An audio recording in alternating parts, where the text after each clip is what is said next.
Welcome to a new Daily Top AskReddit video. Today's topic. What difficult truths, the sooner you accept them, the better your life will be. That some people won't like you. And sometimes for no reason. And it's okay if you don't like some people, as long as you treat them with courtesy and respect. Edit, I probably should have said, civility, that's what I was getting at. Rudeness rarely gets you anywhere. I agree to treat everyone well. But there's also going to people, however few they are, that deserve neither, so just move on and don't waste your time or energy on them. They may even be family, so don't feel beholden to anyone because you're related by blood or marriage. Life's too short to spend time and energy on those who don't deserve it. Spend it on those that do. You can be sweetest, juiciest peach on the tree, but some people don't like peaches. You can do your best with someone and still be the villain in their story. Every story has a hero and a villain. Who's who depends on which one is telling it. I want to be the villain of my own story, Jack-o'-lantern. Took me until 35 to learn this lesson the hard way. It reminds me of this quote: it is possible to commit no mistakes, and still lose. That is not weakness, that is life. Captain Jean-Luc Picard.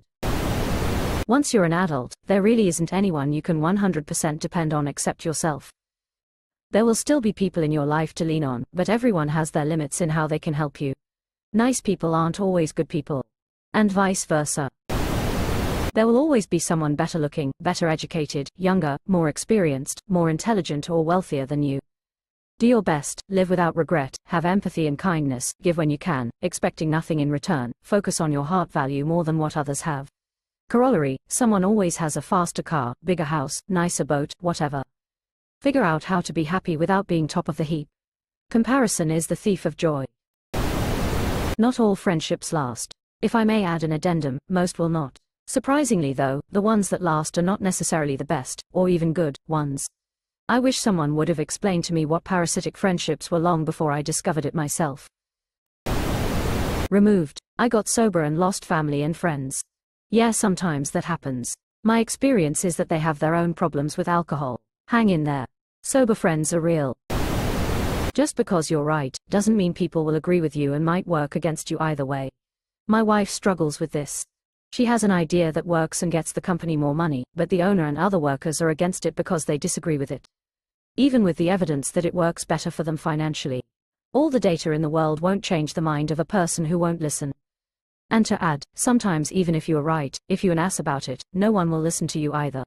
This is exactly what I told my older brother. He's really smart, but he's a fucking jackass. I said, it doesn't matter that you're right if everyone thinks you're an asshole. Quote. Removed. I used to be super jealous of my girlfriends, who were in serious relationships, because it seemed like their boyfriends took care of so many of their problems, issue with your car, leaky faucet, setting your laptop up, taxes, etc. Closing parenthesis. None of those relationships lasted more than a few years though. No one wants a partner they have to parent. And now those friends are floundering trying to figure that stuff out for themselves. No one wants a partner they have to parent. I fucking men. This is super important to realize. Never put too much farty in others, it's important to research how to stuff on your own. My mother is a prime example of this. She blames everything on my grandparents for never teaching her the stuff, but she makes no attempt to actually learn it herself. It's low-key frustrating. Life is unfair. Once you accept this, you will feel better. Closing parenthesis. Good deeds usually go unrewarded. If you are doing a good deed for a reward, you are doing it for the wrong reason. Closing parenthesis. You will never be able to explain anything to someone who is unwilling or unable to listen. If you try, you will, at minimum, be frustrated and waste your time. Closing parenthesis. You can only help people who actually want it. If they're not ready to change or put in the effort, there's not much you can do. Realizing this can save you a lot of frustration and help you focus on people who actually appreciate your help. It's always tough having those friends who are constantly complaining but doing nothing to address what they're complaining about. But as an adult, you just have to sit there and listen. No point in offering help to someone who isn't asking for it. Kinda like how it's really tough to teach someone who isn't interested in being taught. Yep, my best friend is exactly like this. He's been complaining about the exact same issues for almost a decade now, and it's literally issues I would kill to have. I've spent years giving him all the advice in the world and he refutes against every single one of them no matter how obvious of a solution it is. I remember coming to the conclusion that he doesn't want help, he just wants to complain. He loves sitting in his own misery, he has an obsession with it. It is possible to commit no mistakes and still lose. That is not a weakness, that is life. Jean-Luc Picard. As well as, success is a lousy teacher. It's seducing smart people into thinking they cannot lose. You can't trust your employer. Ever. The less your employer knows, the better. I have a colleague I've known since 2015, privately. She is suffering from a neurodivergent thing, like ADD, ADHD, or with no idea, something about thoughts all over and overthinking. She is mortified by anyone finding out, but me, as she has 2 kids and really don't want to lose her income, afraid she will get to be an outsider and expendable if they found out. The daily stress that poor girl is living with is out of this world, plus 2 small kids and a weekly PSI appointment on her own money and other problems too, while hiding essential shit for survival. I try to help her with a shoulder to chat to. I'm not saying this as a reason to be a shitty employee, we're all tired of having to deal with bad service or whatever. But yes, take advantage of what you can in your employment while you can, because there is no real loyalty culture anymore like how it used to be. At the end of the day, you are a cost that has to be justified while the business can do so. I've been told by a previous CEO that my team was safe after a wave of layoffs because XYZ, but within 5 months they let all but 2 on the team go, including me. They could only keep on designers while changing their strategy to stay afloat. So if you are offered special benefits like money towards conferences, equipment, whatever, make sure you do it. If your job is hourly, make sure they don't screw you on your time. And make sure you understand if it's really your job to clean up bio messes. Sometimes that can be against the law, but I have done it and saw others deal with this. Also, HR is for the company's defense, not yours. But it's very important to have unusual situations in writing in case it comes back to you, and that is when dealing with HR is important for an employee. HR will always act in the company's best interests, not yours. They are there to protect the company, not the individual employees. Act accordingly. Death comes for everyone, eventually. It's a sobering reminder to hold your loved ones tight. Yes, but it's also important to not let that make you afraid to live just because you will die eventually. It should remind you how important it is to spend the time you have to the fullest. And also not to the fullest sometimes.